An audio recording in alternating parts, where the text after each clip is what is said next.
I'm Thomas Malone. I'm a professor in the Sloan School of Management and director of the MIT Center for Collective Intelligence.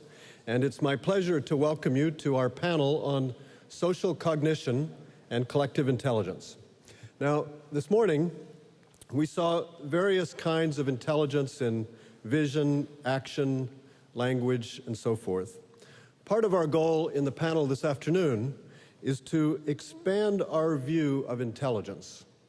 First, we'll turn to another important kind of intelligence, what we might call social cognition, or reasoning about what other people are thinking and feeling. In just a moment, we'll hear from Rebecca Sachs about recent research in this area, and in fact, it's the logo from her research center that I'm using to illustrate here the topic of social cognition. Rebecca is the Fred and Carol Middleton Career Development Professor of Brain and Cognitive Science here. She also received her PhD in cognitive science from MIT, and she studies how people think about other people's states of mind and emotion and the specific brain regions that underlie this kind of thinking. Rebecca has received numerous awards, including several MIT Teaching Awards and the American Psychological Association Robert Fantz Award for Young Psychologists. Now, this panel also includes not only social cognition, but also collective intelligence. And that, in various forms, will be the main theme for the other panelists today. Now, to understand what we mean by collective intelligence, it's important to realize that intelligence is not just something that happens inside individual brains. It also arises with groups of individuals. In fact, I would define collective intelligence as groups of individuals acting collectively in ways that seem intelligent. Now, by this definition, collective intelligence has existed for a very long time. Armies, companies, countries, families. These are all examples of groups of people working together in ways that at least sometimes seem intelligent.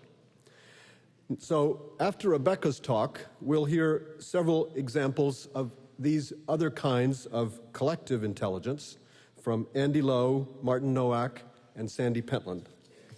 Andy is the Harris and Harris Group Professor of Finance at the MIT Sloan School of Management and the director of the MIT Laboratory for Financial Engineering. He received his PhD in economics from Harvard, and he studies, among other things, financial engineering, risk management, and the evolutionary and neurobiological models of individual risk preferences and financial markets. He's also the author of numerous articles and is an author of the book, The Econometrics of Financial Markets, a non-random walk down Wall Street. Martin Nowak is the professor of mathematics and biology at Harvard and director of the program of evolutionary dynamics there. He got his PhD from the University of Vienna with studies in biochemistry and mathematics. And his latest book, Super Cooperators, co-authored with Roger Highfield, shows the power of cooperation in the evolution of animal and human societies. Sandy Pentland, the Toshiba Professor of Media Arts and Sciences at the MIT Media Lab, is also the director of the MIT Human Dynamics Laboratory and the director of the Media Lab Entrepreneurship Program. Sandy's PhD from MIT was in psychology, and he is a pioneer in, among other fields, computational social science, organizational engineering, and mobile information systems. His most recent book, Honest Signals, is about the human behaviors that evolved from our most ancient primate signaling mechanisms and which are major factors in human decision-making in everything from job interviews to first dates. Then, at the end of this list, I'll return and say a little more about how to measure collective intelligence and how to increase collective intelligence in new ways made possible by the internet. Rebecca.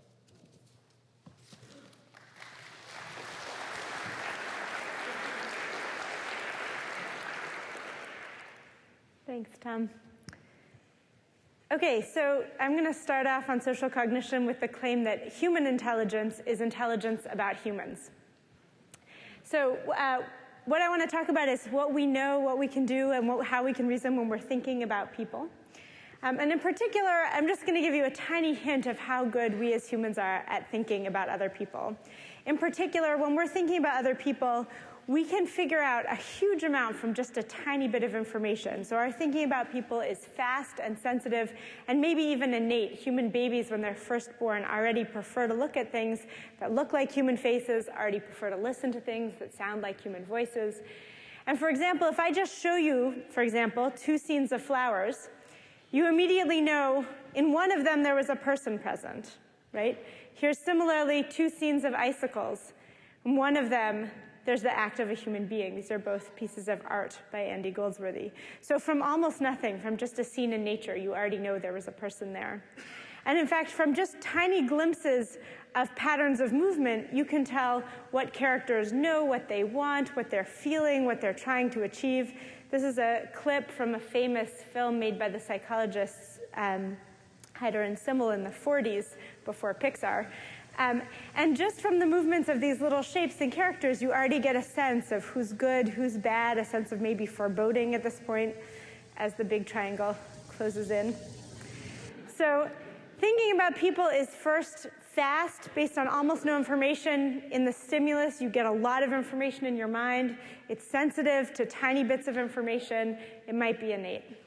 But what I'm even more interested in about how we think about people is the ways that it is rich and sophisticated and probably unique to human beings.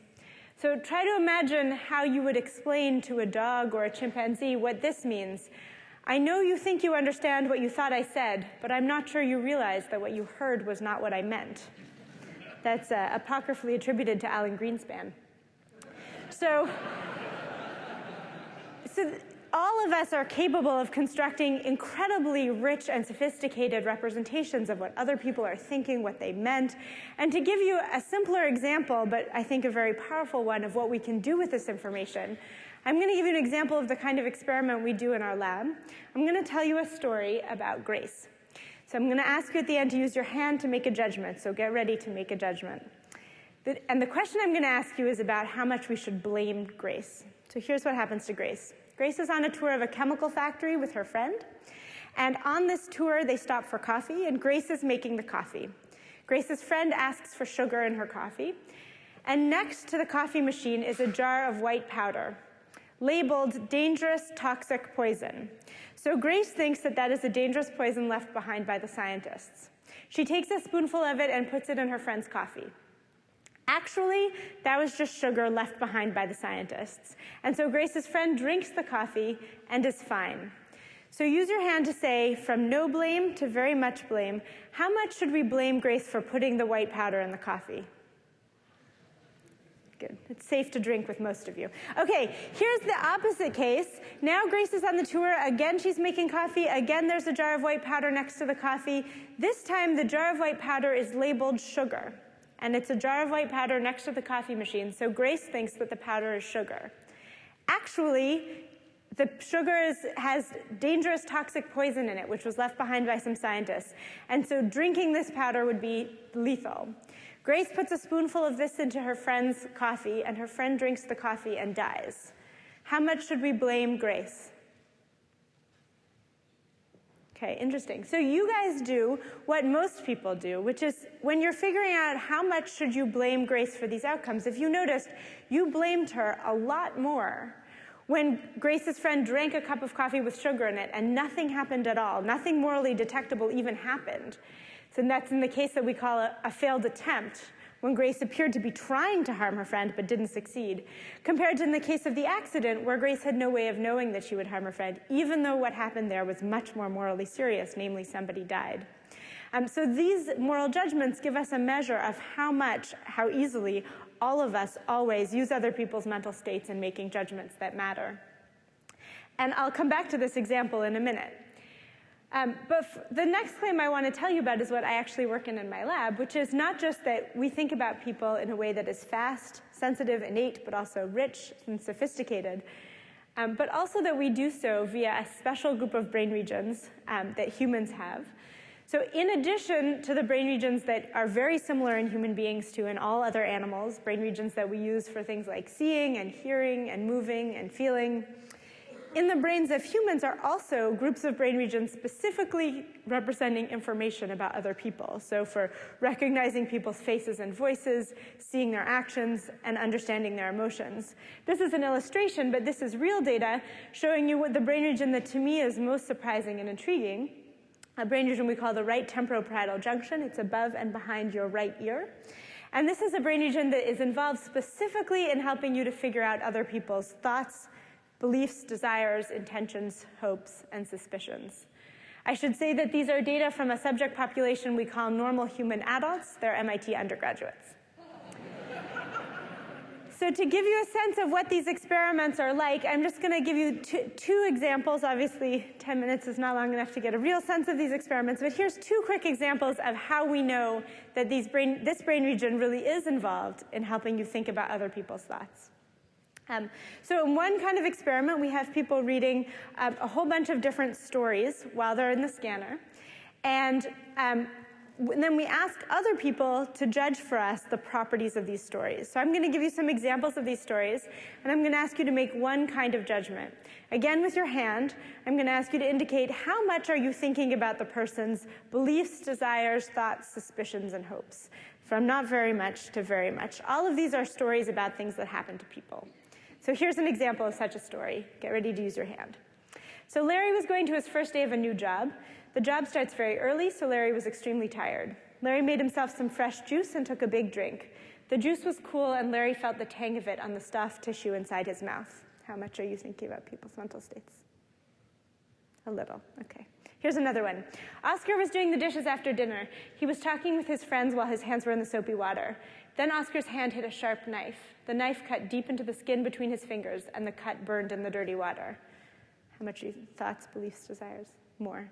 Okay, here's another one. Maggie is in love with a man and wishes that he would reciprocate her feelings.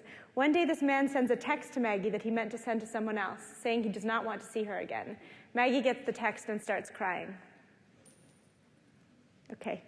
So then we can ask, across these different stories, how much brain activity was going on in this brain region, in your brains, while you were reading these stories, and compare it to the answers to a bunch of questions. So we can compare it, for example, to the question, how much did the character suffer in the story?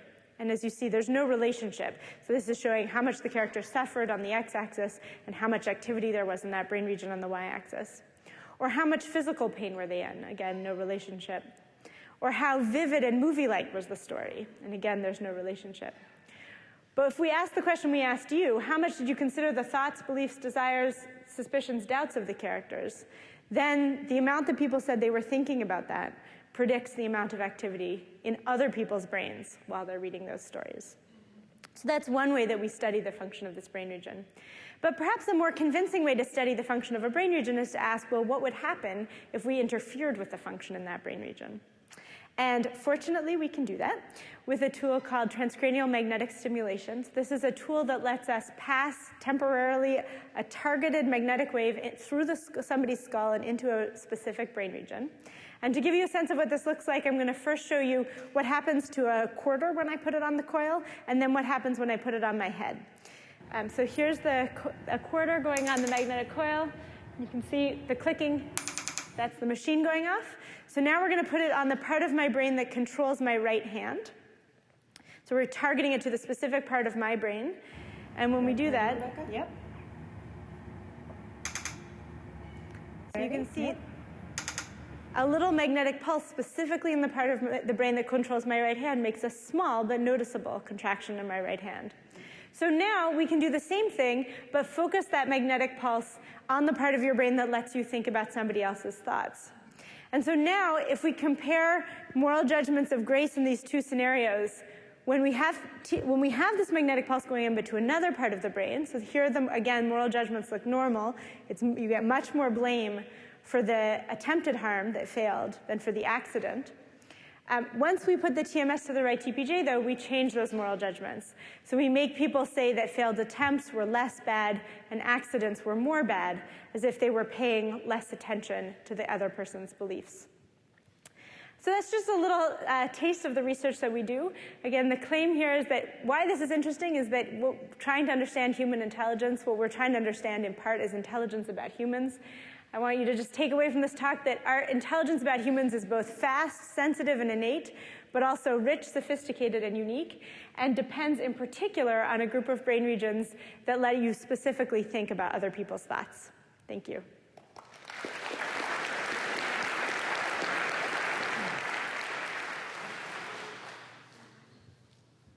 Okay, our next speaker is Andy Lowe from the Sloan School.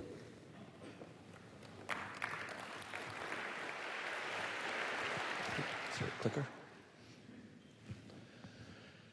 So I'd like to start by thanking Irene Heim, Tommy Poggio, and Josh Tenenbaum for organizing this wonderful symposium and for inviting me to participate in this session. Now, I believe I have the dubious distinction of being the only economist in this symposium. So I should probably say a few words about what I'm doing here. I was once a perfectly well-adjusted financial economist, not particularly interested in interdisciplinary research, and secure and content in the knowledge that I understood exactly how the world worked, particularly financial markets. And I was steeped in the theory of efficient markets, expected utility optimization, rational expectations, and the random walk hypothesis, which incidentally Norbert Wiener, who was mentioned yesterday, had more than a little to do with. But this happy period of perfect certainty in my career didn't last too long, because as soon as I confronted these theories with the data, I learned what cognitive dissonance meant. In 1988, my co-author Craig McKinley and I rejected the random walk hypothesis using historical stock market data. And over an 11-year period during our careers, we tried to explain away these rejections within the standard paradigm of economic theory, and ultimately we couldn't. So we wrote a book. The book that Tom Malone mentioned was published in 1999. It is called A Non-Random Walk Down Wall Street, and I would not recommend any of you read this. My publisher, when we wrote this, warned us that for every equation you put in a textbook, you reduce the readership by half. So, so I think that suggests we have like 1/10 of one reader for this book. But it does show that we really tried our best to reconcile the inconsistencies between the data and the theory within the traditional economic paradigm, and really couldn't do that. Now, during that time, I started looking for other explanations for these anomalies and came across the psychology and cognitive neurosciences literature. And as many of you know, in that literature, a number of behavioral biases in human behavior were documented. Things like probability matching, loss aversion, overconfidence, overreaction, and so on. And by the time I read through the literature, I was convinced that the human animal was the stupidest creature on Earth, which can't be right either, because we know that financial markets are highly competitive, highly adaptive, and it's not trivial to make a living in that industry. So the challenge that we were faced with, and one that we've been focusing on, is how to reconcile the two. And this reconciliation is not just of academic interest, because the answer really lies at the core of the current financial crisis, of regulatory reform, the legal system, and the political and social structures that we set up for our society. So the challenge that I'm referring to is really whether or not we can come up with a satisfactory and complete theory of human behavior. That's the challenge I think we are focusing on. It's one that was touched upon by the panel last night. Now, I have to say that this is by no means a new challenge. No less an intellect as Norbert Wiener, in 1948, published a book that was really, I think, the first attempt at trying to do this. In 48, he published this book called Cybernetics, which is a term that I believe he coined, or certainly his research motivated, which was the first attempt to come up with a mathematical theory of animal behavior, in particular human behavior.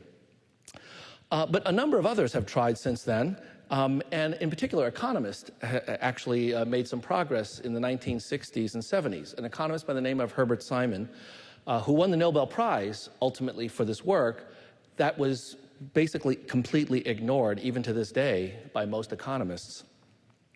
Simon pointed out that, in his view, humans did not optimize the way that economists would suggest, but instead they engaged in a behavior that he called satisficing. Now, this is a word that he made up to indicate a kind of behavior where you don't optimize, but you come up with heuristics that are good enough, that are satisfactory, hence the term satisficing.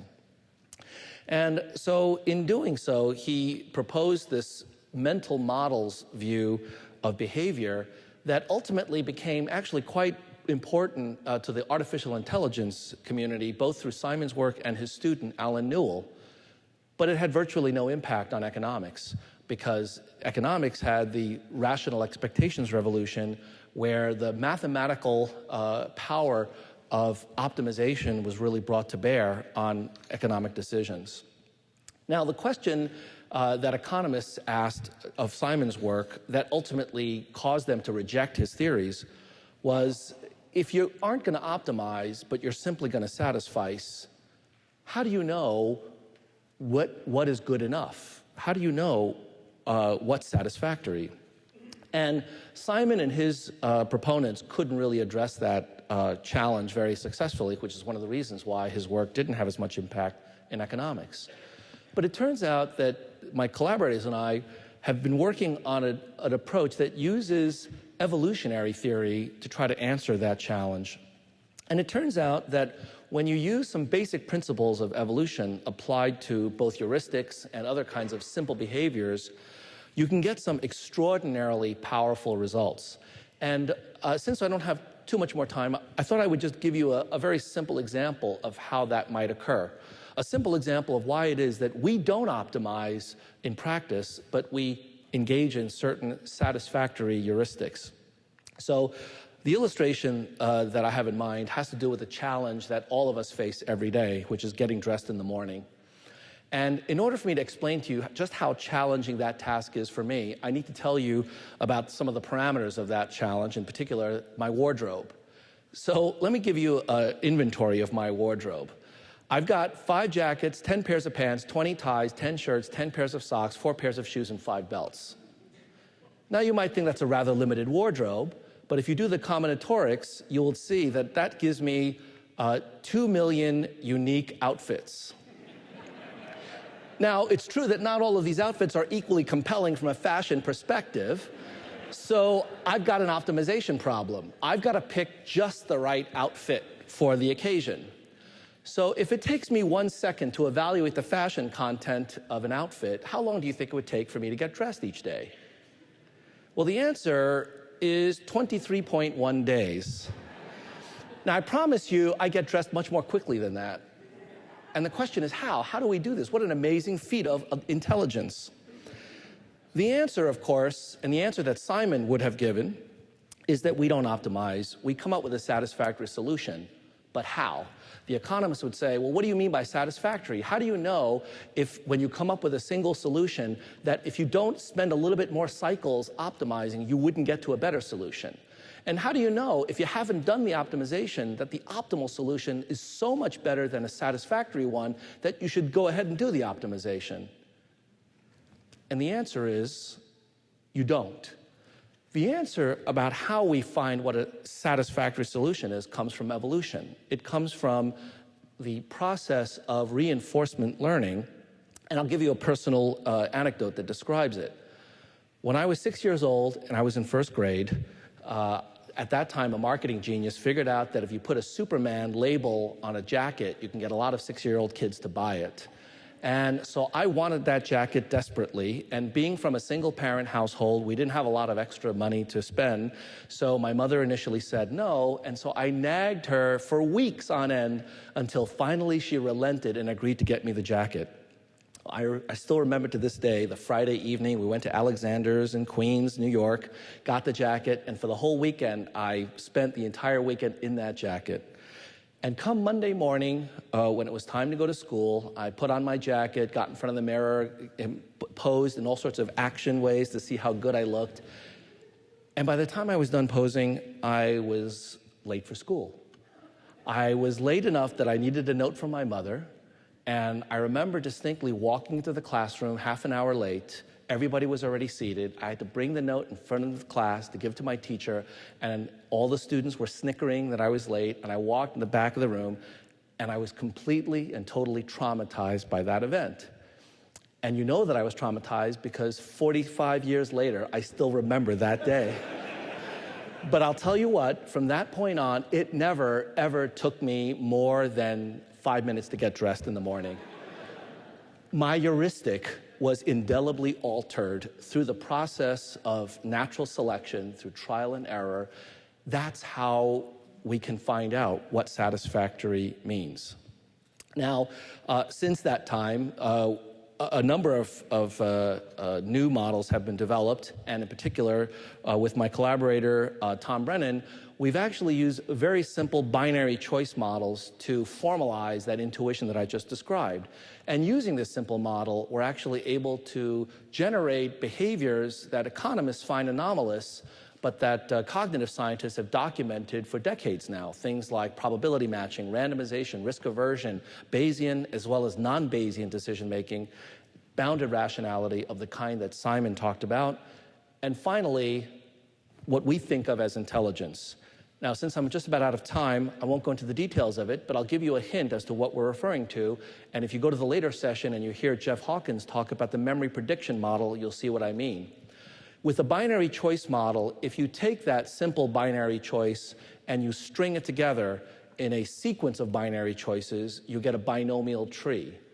And that means that the end nodes of that binomial tree are binary bit strings that can actually encode enormously complicated types of outcomes from very simple sequences of binary trials. Now imagine that these binary trials are not individual trials, but they're neurons. And now think about the possibilities of 2 to the 100 billion neurons and the kinds of patterns that you can actually get through the process of evolution. Evolution not through species selection, but evolution through binary control selection. This is evolution at the very speed of thought. So in conclusion, I think that by using the simple models, but in a rather more complex and selective manner, we can actually achieve what Marvin Minsky set out to achieve decades ago. Minsky said that he wanted to build a machine, not that he could be proud of, but that ultimately could be proud of him. And I think that we'll get there if we take on this challenge. Thank you.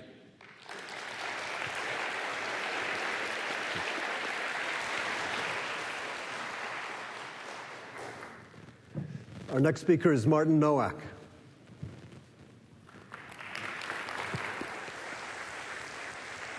Thank you very much. It's great to be here. As Tom Malone said, I'm a mathematical biologist, and I would like to tell you with a little story what that means. There's a man and a shepherd and a flock of sheep, and the man says, if I guess the correct number of sheep in your flock, can I have one? And the shepherd says, okay, try. So the man looks around and says, 83. And the shepherd is amazed because it's the right number. So the man picks up a sheep and wants to walk away. The shepherd says, hang on, if I guess your profession, can I have my sheep back? You must be a mathematical biologist. How did you know? Because you picked up my dog. So you realize that in my profession, it's important to get the numbers right. And today, I hope that I get the numbers right for the evolution of cooperation. So what is cooperation? In a very simple form, you can define cooperation as an interaction between two individuals. They can be cells or people. And one is a donor and the other one is a recipient. And the donor can pay a cost and the recipient has a benefit.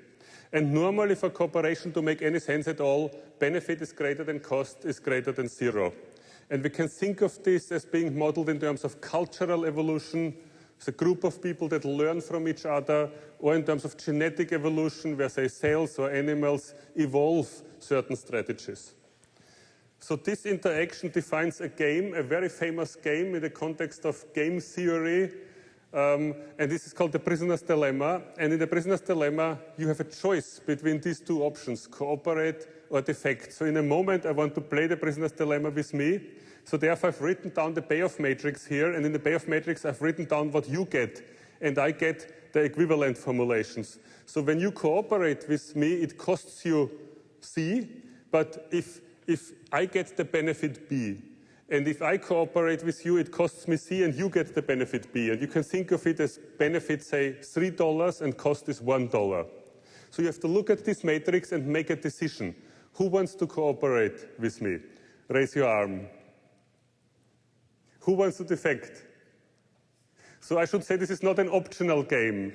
We also have optional games. There would be a third column here, which means do nothing. That's called a loner strategy. So you have to make a choice. Who wants to cooperate? Just one shot. Who wants to defect? Well, so there are mixed opinions. So this is how the rational analysis of the game works. You don't know what I will do. Let's assume I cooperate. If I cooperate, you get B minus C if you cooperate, but you get B if you defect. So if I cooperate, you get more for defecting. If I defect, you get minus C if you cooperate, and you get 0 if you defect. So you also get more for defecting. No matter what I might do in this game, you are always better off by defecting. And if I analyze the game in the same way, I will also defect. And we both come to the conclusion to defect, and then we realize this is a pity, because we both have a 0 payoff now, and it would have been so much better had we B minus C, both, because that is positive, and we would have been better off. So this is the dilemma. Therefore, it's called the prisoner's dilemma. And why it's called prisoners, you can actually read in many books. I'm not going into this because I don't have so much time. So what we realized from this simple example is that natural selection needs help to favor cooperators over defectors. You can imagine now populations of players that are either cooperators or defectors, and with the same analysis, you come to the conclusion that defectors always outcompete cooperators. Why are we interested in this? So I will give you 5 mechanisms for the evolution of cooperation, 5 mechanisms that help you to solve the prisoner's dilemma. And I will briefly discuss them. And the first one is direct reciprocity, and these are repeated encounters. Therefore, the question from the first row, are we playing a one-shot game or a repeated game? That will make a huge difference. The second one is indirect reciprocity. Then very briefly, I will mention spatial selection, group selection, and kin selection. And why are we so interested in this? Because as an evolutionary biologist, we observe that cooperation is needed for construction. In some sense, we need cooperation whenever evolution goes to a higher level of organization, the formation of genomes, cells, multicellular organisms, animal societies, and humans. So direct reciprocity is the idea I help you and you help me. So we have repeated encounters, and maybe by helping you now, you will help me later. In this direct reciprocity situation, in the repeated prisoner's dilemma, you can no longer make the simple argument it's always best to defect. So we have a repeated prisoner's dilemma, and the question is, how do we play this game? And this question was asked by a political scientist, Robert Axelrod, Ann Arbor, Michigan, and he said, let's have computer tournaments. And people sent him strategies, and they played against each other, and he actually had 2 such tournaments. And the surprise was that the simplest of all strategies won. And this was a 3-line computer program. It's called tit for tat, and tit for tat is I start with cooperation, and then if you cooperate, I will cooperate, and if you defect, I will defect. So without noticing it, you are playing a mirror. You are playing yourself once removed.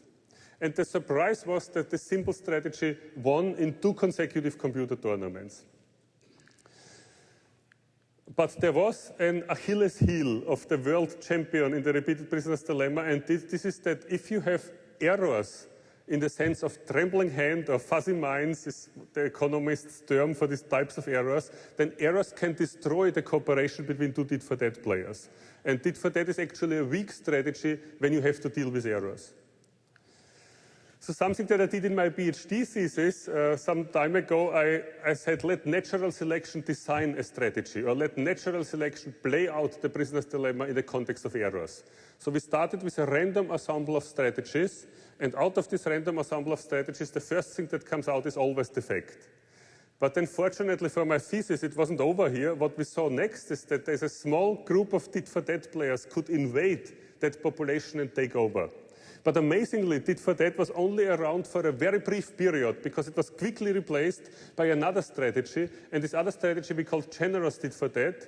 And generous tit-for-tat is, if you cooperate, I will cooperate. But if you defect, I will still cooperate with a certain probability. And this is a mathematical version of the evolution of forgiveness.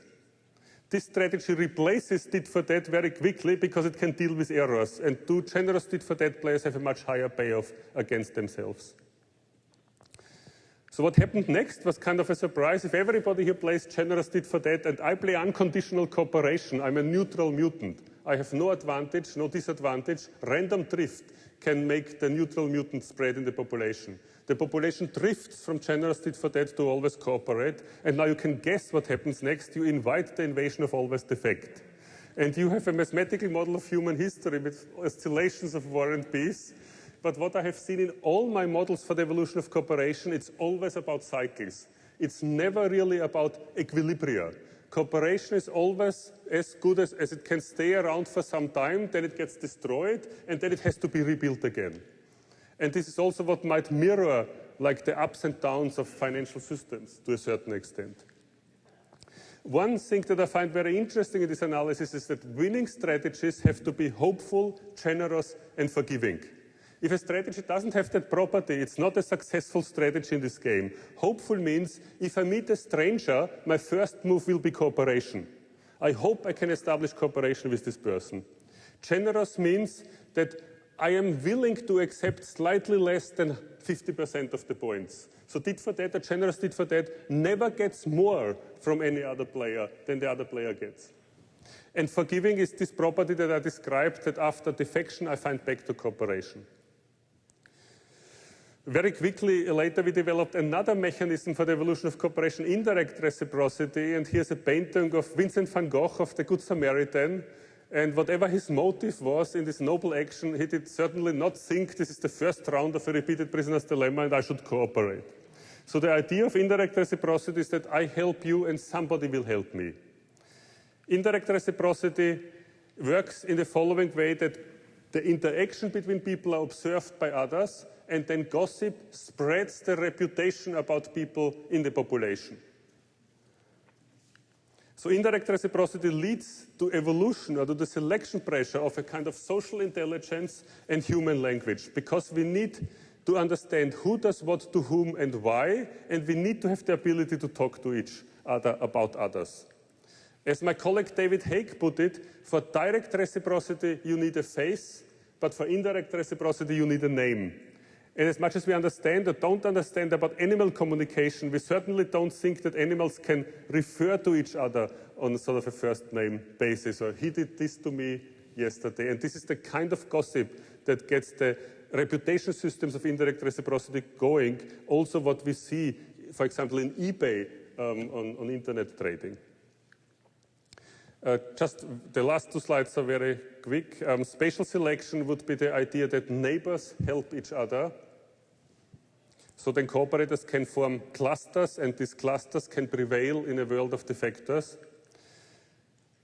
Then group selection is a beautiful quote from Charles Darwin. There can be no doubt that a tribe, including many members who are always ready to give aid to each other and to sacrifice themselves for the common good, would be victorious over other tribes, and this would be natural selection.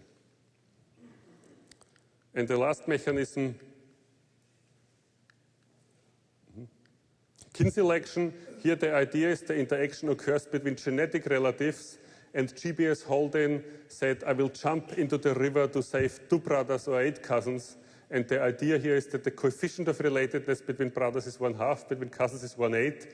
G.B.S. Holden was not only a founding father of population genetics, but also politically very active. And here he's addressing a group of British workers, presumably not talking about kin selection theory. And all of this is summarized in a new book that I just wrote and that came out like a few weeks ago called Super Cooperators. Thank you very much.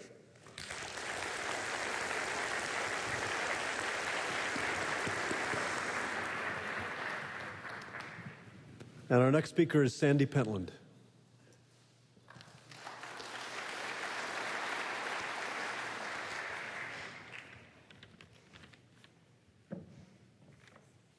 Good.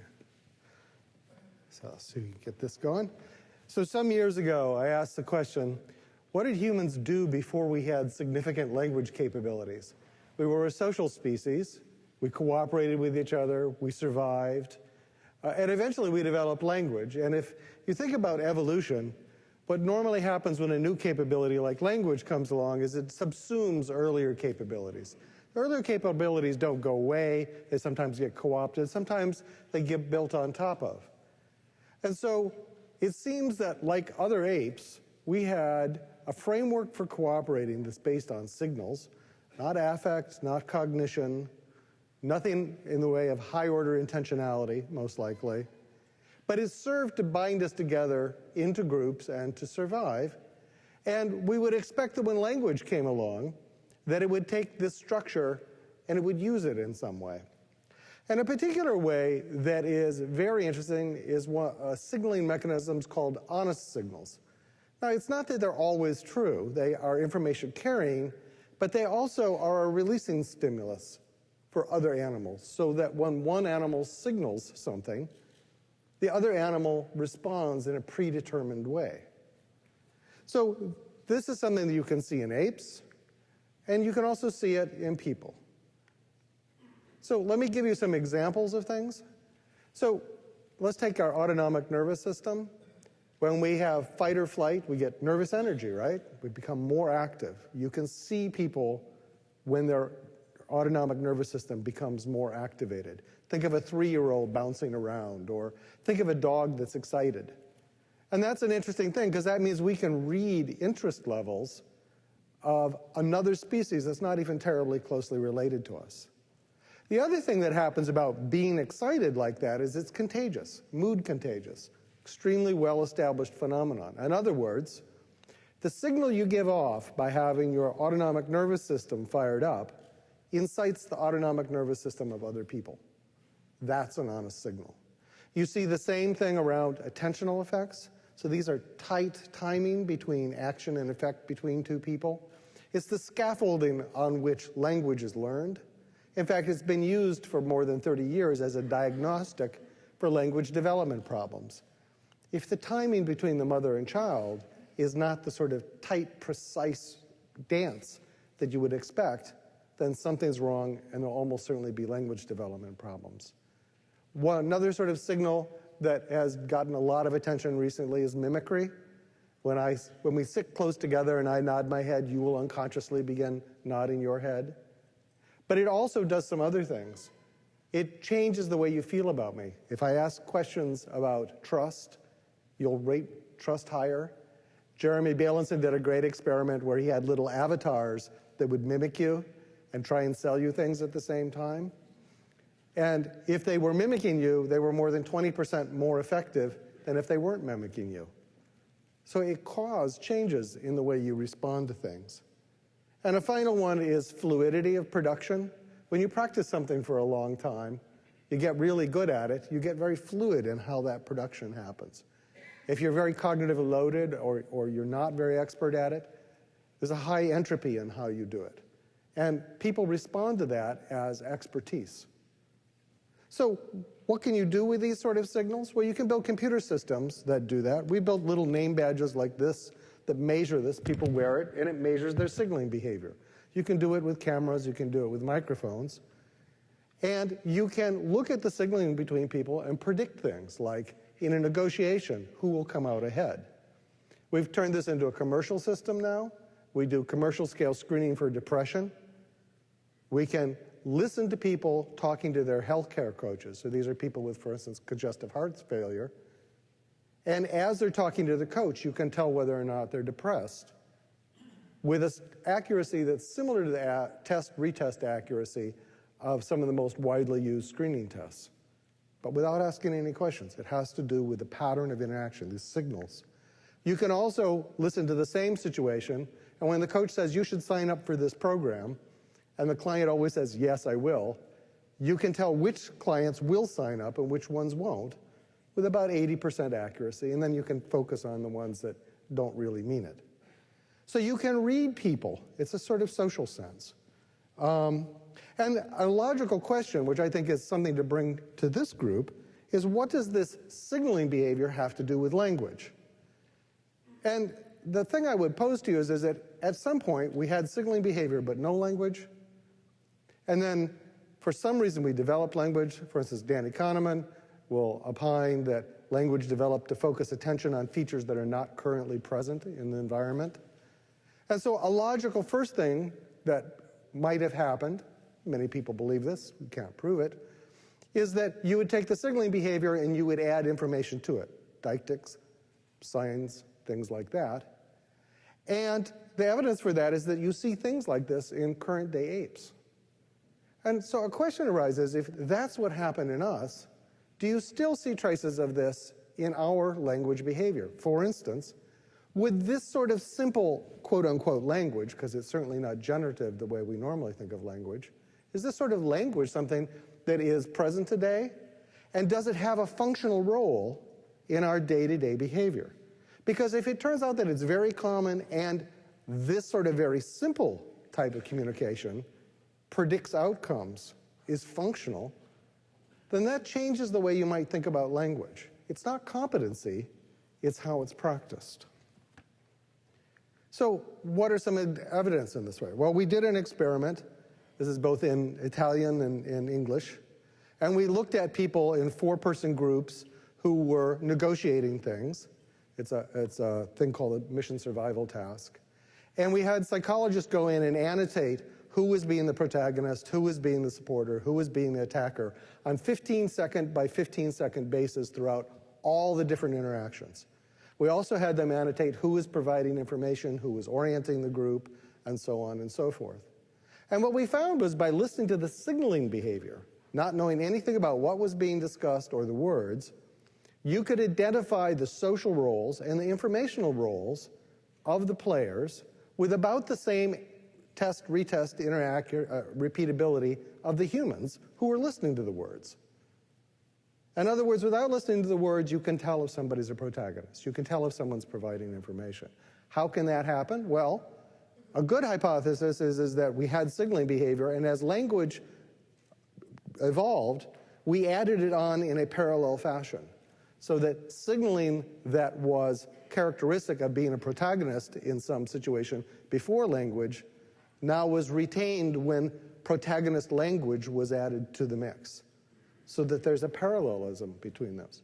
Interestingly, you can do it from both audio or from video or from both, and you get about the same results. The signaling seems to be multimodal.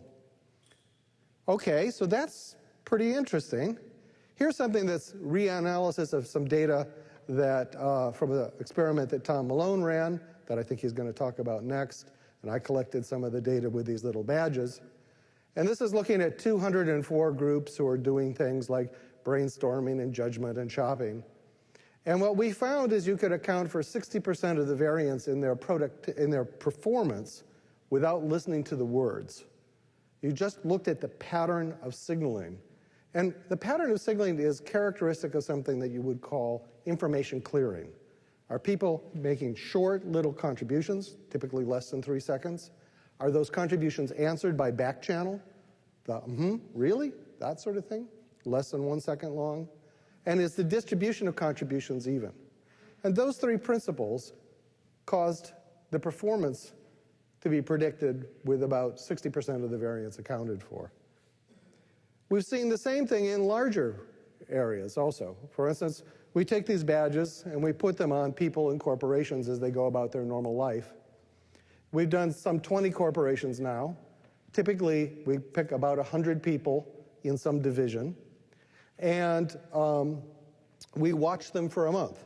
So for instance, this is a German bank. It has 5 divisions. The blue stuff is all the email. The red stuff is the face-to-face signaling picking up by the badges.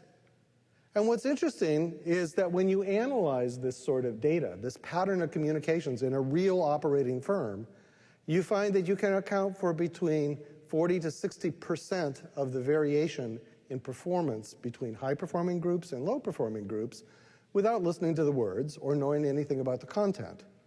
You just need to look at how fast and efficiently the information is cleared within the group.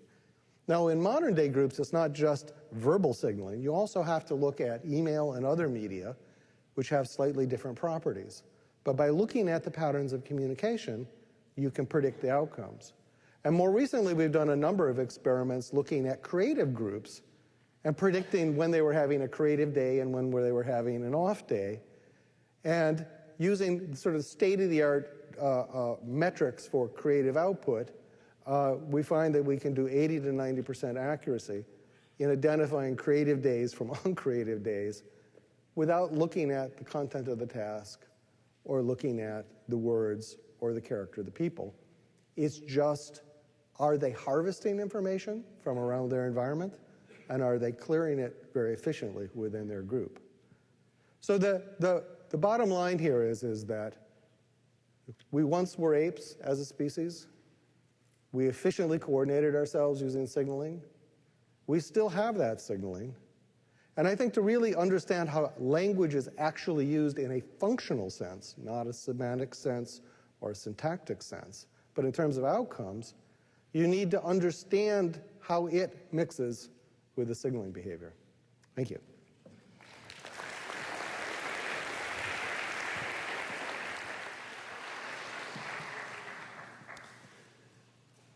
Okay, so the presentations we've heard so far, you could think of in a sense as being about the mechanisms of social and collective intelligence. What I'd like to try to do now is to raise our attention to the level of the intelligence that emerges from those mechanisms. So I'd like to talk about how to measure collective intelligence and how to increase it. Now, it turns out that psychologists have been measuring individual intelligence for decades. And in fact, one of the most widely replicated results in all of psychology is the result that people who are good at one mental task are in general good at essentially all other mental tasks. In other words, they're better than average at one, then they're better than average at others. Now, statistically speaking, this general intelligence factor is the first factor that emerges when you do a factor analysis of the performance of lots of people doing lots of different tasks. But as far as we know, no one had ever even asked the question of whether this same statistical phenomenon occurs with groups, not just with individuals. So in a recent study, my colleagues and I used these same statistical techniques that are used in individual intelligence tests to create group intelligence tests. We assembled groups of 2 to 5 people. In fact, as Sandy just mentioned briefly a few minutes ago, we assembled groups of 2 to 5 people and gave them each a number of different tasks to do as a group. What we found was that, yes, there is a collective intelligence factor, just as there is an individual intelligence factor. In other words, just as with individuals, there's a single statistical factor that can predict the group's performance on a wide range of tasks. We also found that this group collective intelligence is not strongly correlated with the average individual intelligence of the people in the group, or even with the maximum individual intelligence of people in the group. It turns out, however, that the group's collective intelligence is significantly correlated with 3 things. The first is the average social sensitivity of the people in the group. We measured this with a test called reading the mind in the eyes, and it's essentially a measure of how well people are able to judge the emotions or the feelings that other people have from looking only at the eyes of those other people. So that was significantly correlated with the group's collective intelligence. The second factor that was significantly correlated with the group's collective intelligence was the evenness of turn-taking in the conversation. In other words, if one person dominated the conversation, the group was on average less intelligent than if people took more even turns in talking. Finally, and most surprisingly to us, we found that the group's collective intelligence was also significantly correlated with the proportion of females in the group. More women, more intelligent. Now, it turns out that this factor is statistically mediated, largely explained by the first factor. That is, it was already known before our work that women in general score higher on this measure of social sensitivity that we used. And so what it may be is that groups are more collectively intelligent if they have more people in them that are more socially sensitive, whether those people are male or female. Now, soon we hope to use tests like the ones we're developing here to test real-world groups, natural groups as opposed to the artificial groups we've studied so far.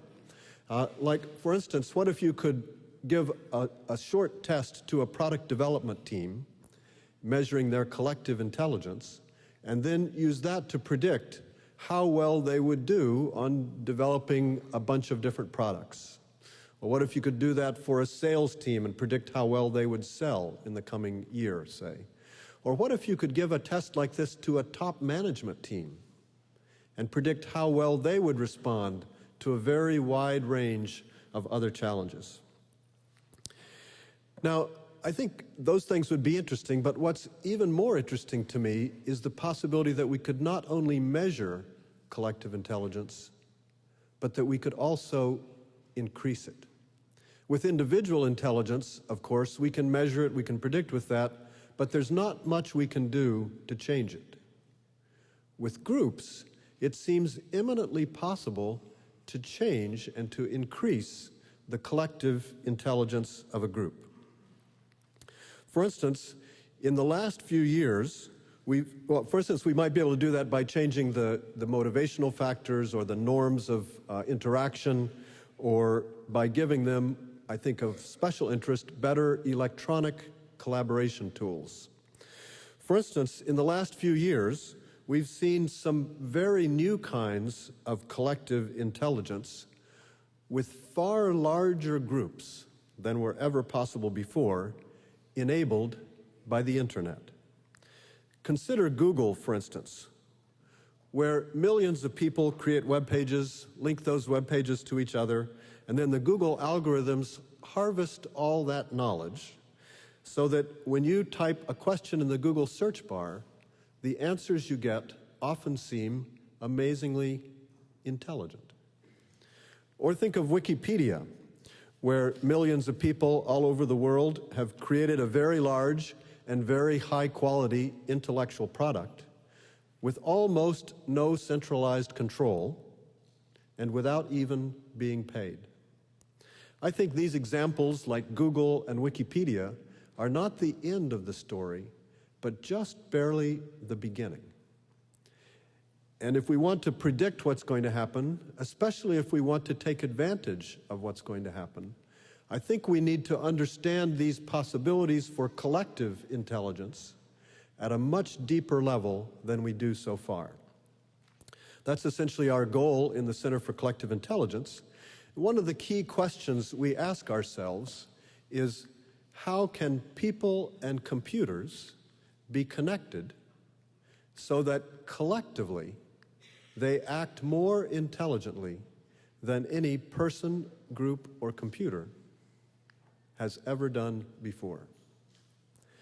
Now, to really answer this question well, we need to do more than just think about a big, vague collection of cool things. We need to identify the different specific building blocks or design patterns that can be combined in different ways to produce different kinds of collective intelligence. We call these different design patterns genes, and we've begun to map the genomes of collective intelligence embodied in some of today's most innovative organizations. For instance, we've identified a starting set of about 16 of these genes, the main categories of which are shown here. In essence, each activity needs to have genes or design patterns to specify what is being done, who's doing it, why they are doing it, and how they do it. For example, the community of people that developed the Linux operating system includes what we call the crowd gene, because anyone who wants to can contribute a new module to the system. But it also includes the hierarchy gene, because only Linus Torvalds and a few of his friends get to decide whether a new module is actually included in the next release of the system. Now, in addition to classifying examples of collective intelligence and studying them, we're also creating new ones. For instance, in one project on climate change, we're trying to harness the collective intelligence of thousands of people all over the world to develop proposals for what we humans can do about global climate change. These proposals include suggestions for the political and other changes that might be desirable, as well as detailed plans for reductions in carbon emissions in different regions of the world, and computer models that automatically predict the results of those emission reductions for things like temperature change, sea level rise, and so forth. So far, we've had over 14,000 people from all over the world visit the site. Last year, through a combination of expert judging and community voting, we identified 4 winning proposals, and they were presented at the United Nations and in a U.S. congressional staff briefing. And now for my grandiose finale. In the long run, as our world becomes more and more closely connected with many kinds of electronic communication, it will become increasingly useful, I believe, to think of all the humans and computers on our planet as part of a single global brain.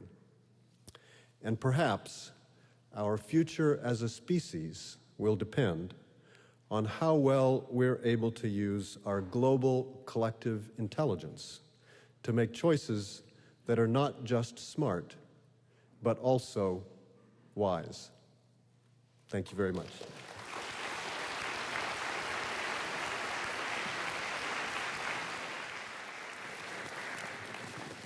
Okay, so now I think the first question is, do any of the panelists have questions for each other or reactions to things others have said?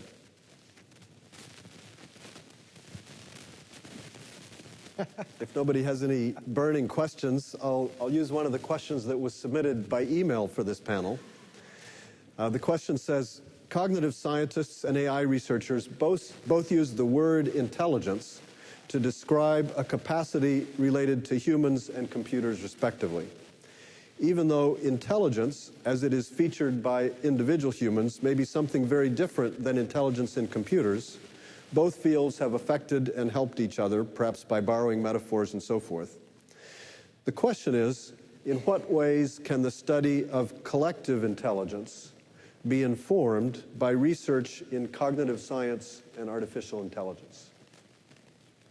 What can we learn from what's already known about how computer intelligence works or mental human brains work that might affect collective intelligence? Sandy. So I'll mirror a discussion this morning that was between, I think, Takeo Kanade and some of the other people about engineering versus biological approaches. And recently I've been giving talks where I start with a diagram from Kahneman's Nobel Prize lecture where he points out that people have 2 ways of thinking. It's a little bit of a caricature, but one is perhaps fundamentally linguistic and it's rule-based, and the other is this much more ancient way of thinking that you could call associational. And the thing that's interesting to me is that you look at books like Tetlock's, where he looks at the world's experts in their domain and looks at how good they are at making judgments about what's going to happen. and finds out that they're precious little better than chance. So something, that's a very sobering thing. If the best of us at our best can only hit chance or thereabouts, whereas there's a line of research in psychology labs and other places showing that properly conditioned, properly bounded, this old associational mechanism is actually a much better way to go. It's often 20% better than people who actually think about it. So the way that comes down is perhaps Google isn't so far off the way intelligence really works. Perhaps it really is just massive amounts of data plus simple mechanisms and the right boundary conditions. So what do you mean by the old associational mechanisms? Say a little more about that. Well, I will appeal to both Simon and Kahneman, who categorized our ways of thinking rather black and white, but into things that are the types of learning that you would expect to see in animals, but in fact, actually the types of learning that we do when we're not conscious of things, so picking up habits and things like that. Associational is a sort of a broad paintbrush for those sorts of things. So you're saying that Google is something like autonomic learning of the global brain or something like that? Yeah, well, that's pushing it a little far, but okay. Okay. My job as chairman is to get you provoked a little bit. Well, no, but there are Google-like things that people have out there and are proposing, these massively parallel associational mechanisms that differ in their details. But perhaps that really is a great way to build intelligence, and perhaps that's also a secret of biological intelligence that we haven't focused on as much. Okay. I'm curious, actually, to ask Andy and you, Tom, about talking about the analogies between individual intelligence and what we know from cognitive science and group intelligence and what we know from finance markets. And I wonder whether you think that the failures of individual intelligence and the failures of group intelligence, as exemplified by the failures that you've studied in the financial markets, whether those are analogous kinds of failures or different kinds. You want to go, Andy? Well, so I think that's a great point. I would go even further, though. Not only do I think it's analogous, I actually think it's one and the same. In other words, I don't see a difference between evolution as it operates at the cellular level and as it operates at the societal level. Obviously, E.O. Wilson's work on sociobiology was among the first to apply these principles to behavior. But when you study the evolution of very, very minute changes in multicellular organisms, you find that the kind of changes that you observe at that level is actually identical to the kind of changes we observe at social levels. Ultimately, what ties it all together is the environment. So, politicians have a phrase that is a rather impolite one, which goes, it's the economy, stupid. The idea being that economic issues drive political decisions.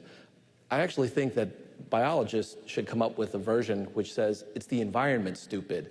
In other words, the environment is what dictates the path of evolutionary dynamics, and that can occur at any level, including the collective level.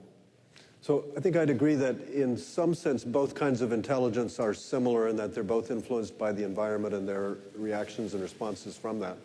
But I think it's also useful to think about ways in which intelligence or errors in intelligence are different at the individual and the group level. For instance, James Surowiecki has popularized these notions of wisdom of the crowds, where in many tasks like, say, guessing how many beans are in a jelly bean jar or how much a cow weighs, you can have a number of different errors by individuals that in some sense cancel each other out at the group level. If you average all those people's guesses, the average is often remarkably accurate, often more accurate than all but a few of the individuals. But there are a different kind of error that can arise at the group level.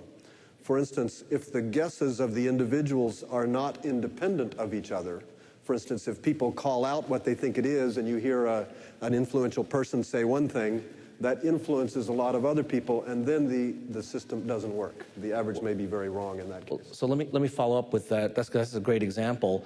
If you replace the independence with a situation where there's great dependence, for example, we all start thinking exactly the same way, you don't get the wisdom of crowds, you get the madness of mobs. Yes. And I think that that explains to some degree what happened over the last few years in the financial crisis. We all started thinking alike, and that kind of independence started breaking down. It's not always a bad thing, because if we see a fire happening on the stage, I suspect that all of us are going to be thinking the same thing, which is get out that way, and that's a good thing. But I think that the danger is that when you lose that independence, you are subject to some very, very idiosyncratic shocks in the environment. So Andy, I was going to ask, do you think that there's a madness of mobs inside individual heads? That's what I was just about to ask you. Absolutely. I think that certain psychopathologies can ultimately be explained. Along the lines of Marvin Minsky's notion of society of minds, you can have society of minds, but madness of mobs within those societies. So you're the neuroscientist here. What do you think?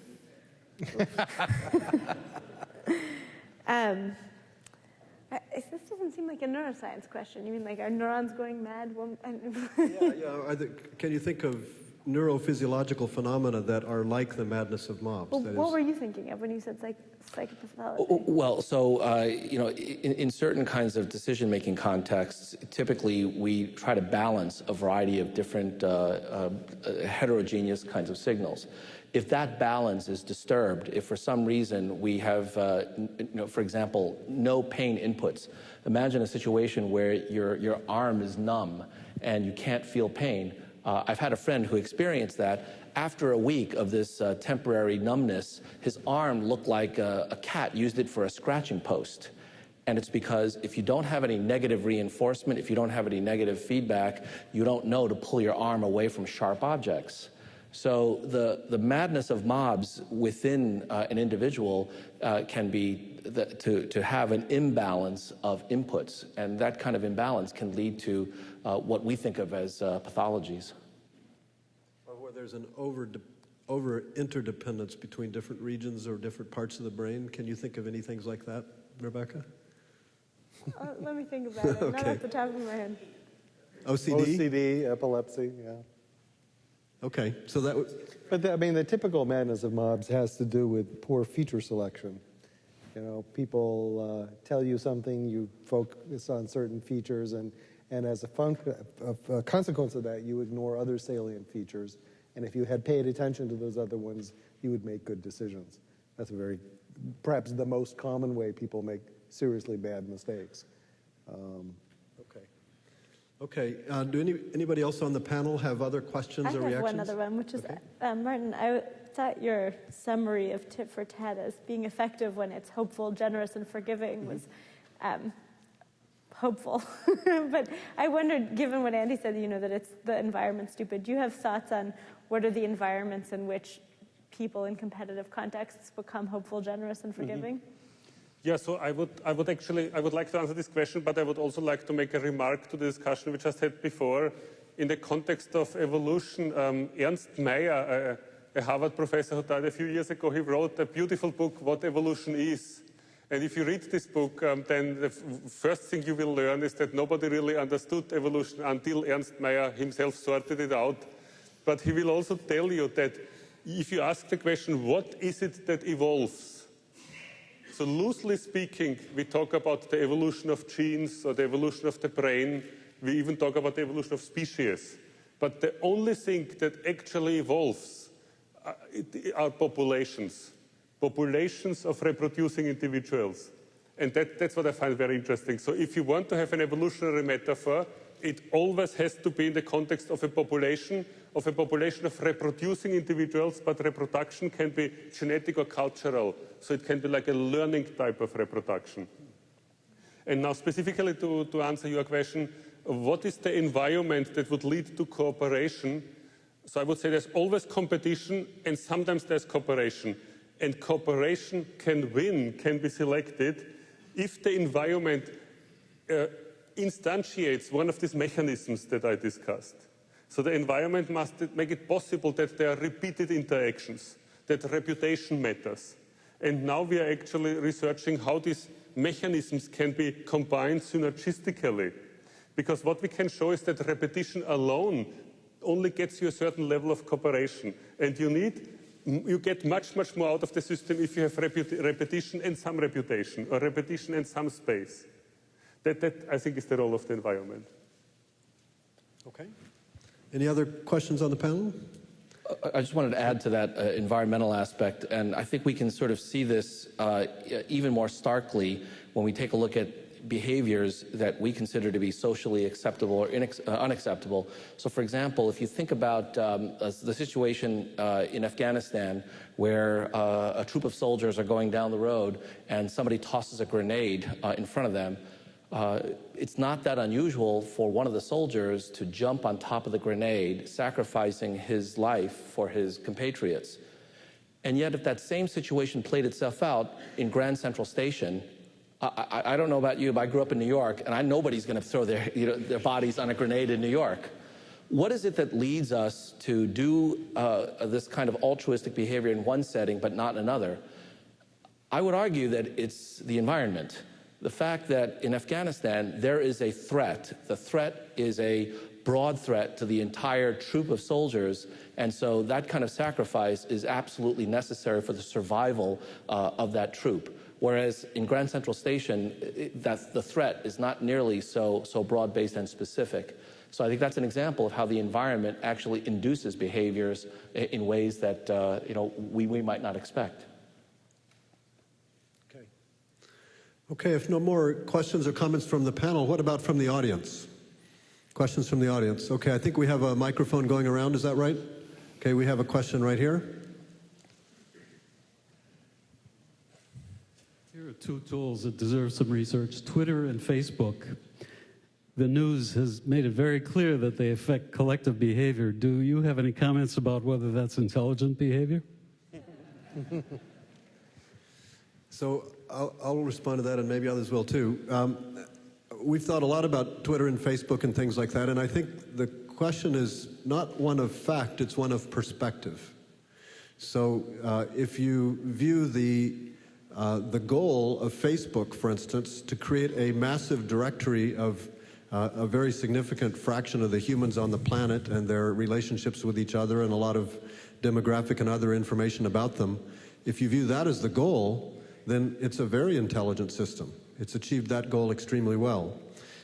If you view the goal of Twitter as to predict the stock market movements, there are at least a few studies that have found certain ways of analyzing Twitter traffic actually does anticipate and therefore predict stock market movements. But that's not yes or no, they are or not intelligent. It's just from certain points of view, you can view their behavior as being intelligent. I don't know. So another interesting thing. So Twitter was actually copied from a piece of software that was developed here at MIT called TextMob. And TextMob was built to support political protests in conventions and World Economic Forum meetings, et cetera, by allowing protesters to be able to create flash mobs and to essentially to be much more aware of what was happening in different parts of a city. And I believe that the founders of Twitter thought that that was just generally a good idea, that you have increased awareness about all the different types of things that you want to pay attention to. And that's sort of the base theory. And I think that that's actually a very key element of being intelligent. You have to be aware of your environment. And of course, the question is, are they aware of the right features in the environment, or are they aware of stupid features in the environment? And that's what all the sort of layers of filters that people put on it are all about, is paying attention to the right things at the right time. Okay, another question next door. This question is aimed at Dr. Pentland. As I understood your presentation, you were able to observe certain signaling among people involved in conversations with some objective, and you were able to predict with 60 or 70% accuracy the outcomes just based on the signaling and not on the substance of the discussions or conversations or debates. I was wondering if it were possible, now that you are conscious of this signaling activity, whether with your consciousness, you could manipulate the outcome if you were a participant by conscious signaling. So the accuracy numbers are 80 to 90%. If you square those, you get the variance accounted for, which is 40, 50, 60%.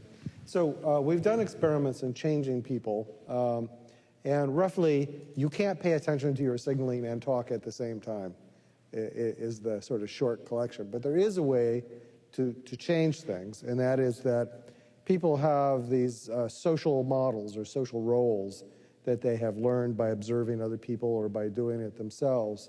And if you pick a social role, like, you know, you're going to be the hard-ass boss, you're going to be the compliant employee, what happens is the signaling that you exhibit goes along with the role that you pick.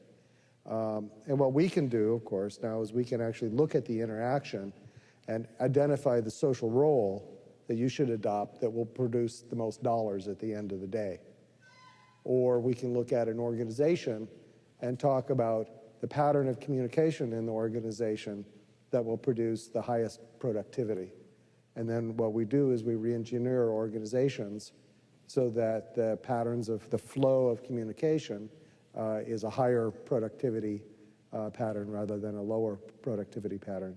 There's a lot of amusing stories I could tell you about when we've done this in the former Soviet Union, for instance.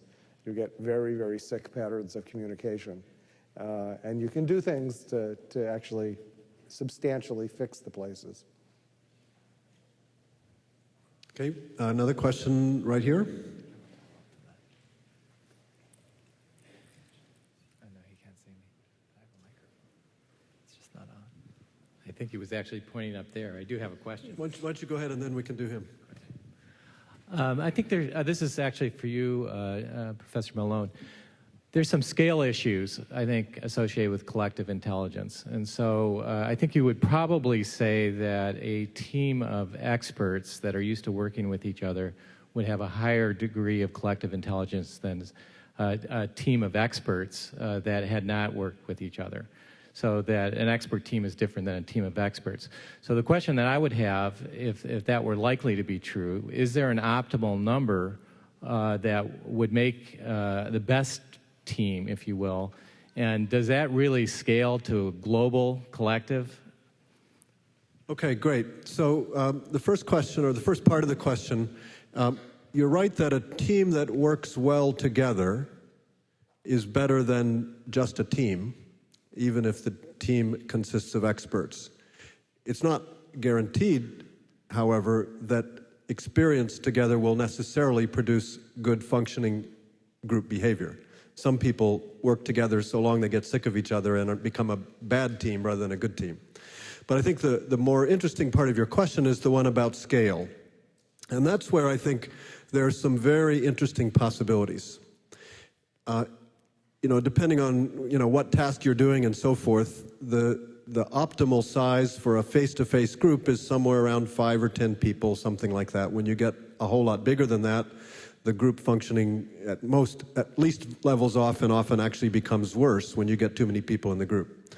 So one of the most intriguing possibilities, I think, is that new technologies and the appropriate kinds of tools built on those technologies may allow us to scale groups to much larger sizes with continuing improvements in the functioning of the group. Here's a thought experiment to suggest what might be possible.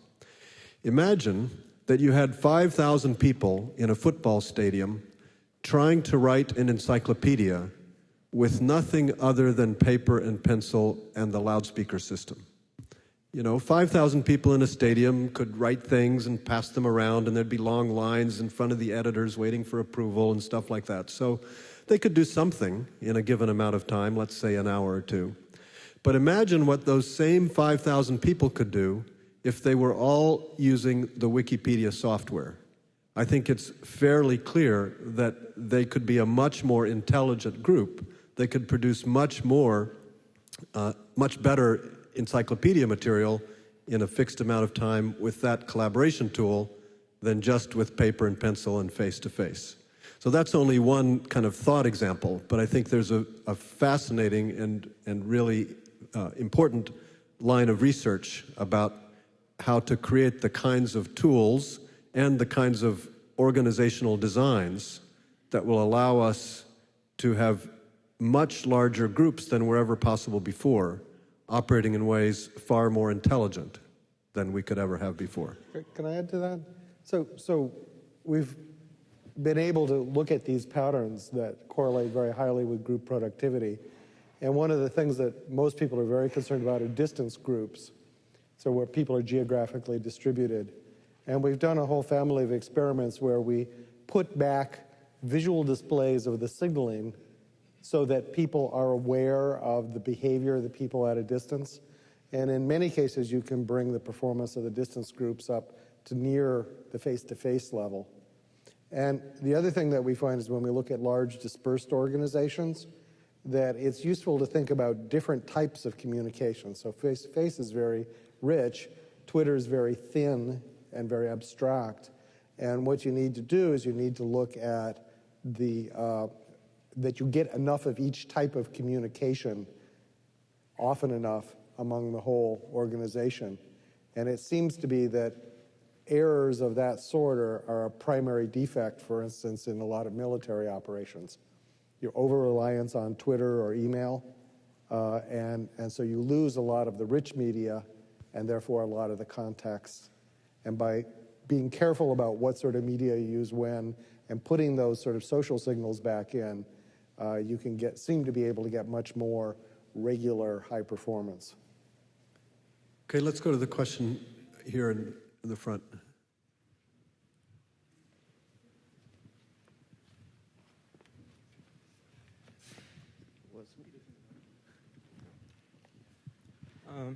What do you mean by intelligence? Is it adaptation, is it survival, or is it problem solving and innovation? I mean, is the concept well defined? Intelligence is a notoriously difficult word to define, so I'm going to ask my other panelists to each give their opinions. Well, I'll take a turn at it, and I guess cite the book and the ideas of Jeff Hawkins, who's going to be speaking later this afternoon, the memory prediction model. It seems to me that a very simple definition of intelligence is a mechanism for recognizing patterns and making predictions based on those patterns that are useful. And by useful, that means increasing the chances for survival. So I'm going to push that even further and say specifically for human intelligence, and here I'm influenced by Josh Hennebaum, who's the organizer of this event. I would say it's not just going from patterns to predictions, but going from very little data about the patterns to very big, powerful predictions about the future. So it's one thing to be able to take 10,000 data points and predict the next one. More distinctively human intelligence is to be able to take 2 data points and predict the next 10,000. But I would argue that that's a matter of magnitude, not necessarily a qualitative difference. And I disagree. Okay. Well, Anybody else want to add? So I'll give one other slightly different perspective. You were both focusing on the importance of prediction in intelligence. There is a standard sort of definition of intelligence among psychometricians, that is, psychologists who measure intelligence with things like IQ tests, and that's basically what I referred to earlier. It's the sort of the common factor that predicts your performance in a very wide range of different tasks. So from that point of view, you could say that intelligence is not just a measure of your ability to do some specific task very well, but your adaptability, your ability to do a wide range of tasks or to rapidly learn how to do new tasks. So none of these are kind of definitive answers, but I think these are all kind of in the direction of what we mean intuitively by the word intelligence. And I think we're out of time. So thank you all very much.